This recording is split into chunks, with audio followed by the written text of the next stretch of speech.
हमारी yes TV की महफिल में लोग बिन बुलाए आते हैं क्योंकि यहाँ इंतजार में फूल नहीं पलके बिछाई जाती है। हेलो दोस्तों, मैं हूँ आपकी अपनी अमीशा। यस टीवी में आपका बहुत बहुत स्वागत करती हूँ। आज आपको एक स्टोरी सुनाती हूँ जो है रोहित और मनीषा की। रोहित और मनीषा जो कि एक दूसरे से बेहद प्यार करते थे, एक दूसरे के बिना एक पल एक सेकंड भी नहीं रह सकते थे। दोनों में बहुत ज्यादा प्यार था। दोनों की शादी हो जाती है, सब कुछ अच्छा चल रहा होता है। अगर वो दोस्तों में भी बैठे होते हैं तो दोनों एक दूसरे को याद कर रहे होते हैं, दोनों एक दूसरे के बारे में सोच रहे होते हैं। जैसे जैसे टाइम बीतता जाता है उनका प्यार कम होता चला जाता है और रोहित को भूलने की बीमारी लग जाती है। वो इंपॉर्टेंट डेट्स अक्सर भूल जाता है और उसे कोई भी डेट याद नहीं रहती।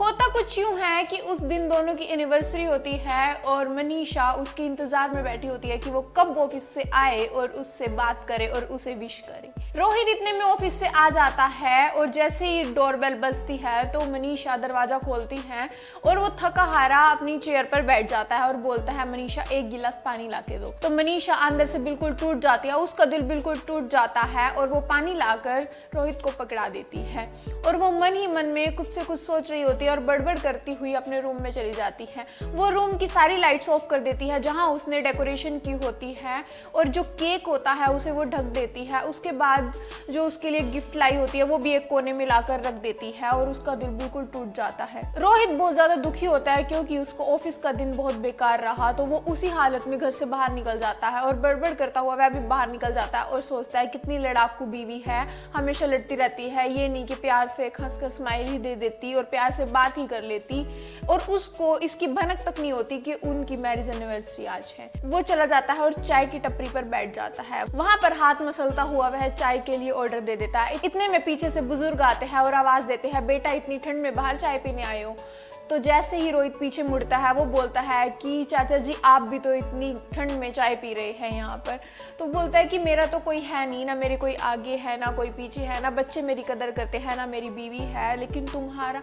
तो इतने में रोहित बोल देता है कि मेरी बीवी है और मैं एक सुखमय जीवन व्यतीत कर रहा हूँ। मेरी बीवी जो है पर वो बस कुछ टाइम से मेरी बीवी बहुत ज़्यादा लड़ने लग गई है, मेरी कदर नहीं करती, मुझसे अच्छे से बात नहीं करती। आज भी जब मैं घर गया तो उसने मेरे साथ ऐसे किया। तो इतने में बुजुर्ग बोलता है कि तुम अपनी बीवी के बारे में ऐसा कैसे बोल सकते हो, बीवी तो जिंदगी है, बीवी के बिना कुछ भी नहीं है। मेरी बीवी को गए आज 8 साल हो गया और मैं उसके बिना, मुझे ही पता है मैं कैसे जी रहा हूँ। मैं हर पल हर घड़ी हर टाइम मरता हूँ उसके बिना। मेरे बच्चे मेरी कदर नहीं करते, मैं क्या करूँ, मुझे कुछ समझ नहीं आता। लेकिन जितना भी टाइम हमने साथ बिताया उसमें अपनी मैरिज एनिवर्सरी पर मैंने उसे गोद में उठाकर उसके बेडरूम तक छोड़ा।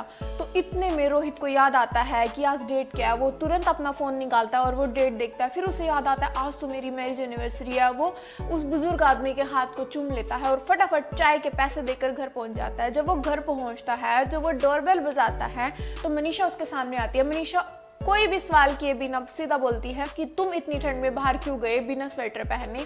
तो इतने में रोहित बोलता है कि तुम भी तो दरवाजा खोलने आई हो बिना स्वेटर के, और वो उसे वैसे ही गोद में उठाकर अपने बेडरूम तक लेकर जाता है। उसके बाद जब वो टाइम व्यतीत करते हैं और वो एक दूसरे को ये बताते हैं कि हमारी लाइफ में जो कुछ हो रहा है, उतार चढ़ाव आ रहे हैं या मैं तुम्हें टाइम नहीं दे पा रहा हूँ, उसके लिए मुझे माफ कर दो। और आज मैं ये एनिवर्सरी भूल गया, उसके लिए भी मुझे माफ कर दो, लेकिन आज के बाद ऐसा कभी भी नहीं होगा। तो इस लव स्टोरी से हमें ये सीखने को मिलता है कि टाइम के साथ साथ लव में थोड़े से चेंजेस आ जाते हैं, थोड़ी थोड़ी बातें होती है जो खटास पैदा कर देती है। लेकिन अगर हम उन्हें बारीकी से देखें और हम अपने समवन स्पेशल को बहुत अच्छा फील करवाए या फिर उनको छोटी छोटी डेट्स पर या फिर कोई भी अगर आपकी अच्छी कोई यादगार मोमेंट्स है तो उनको अगर थोड़ा सा भी स्पेशल बनाए तो आपकी लव लाइफ बहुत अच्छी और लॉन्ग लास्टिंग रहेगी। तो दोस्तों कैसी लगी आपको ये वीडियो हमें कमेंट सेक्शन में ज़रूर बताइए और ऐसी और वीडियोज़ के लिए देखते रहिए यस टीवी। Thank you.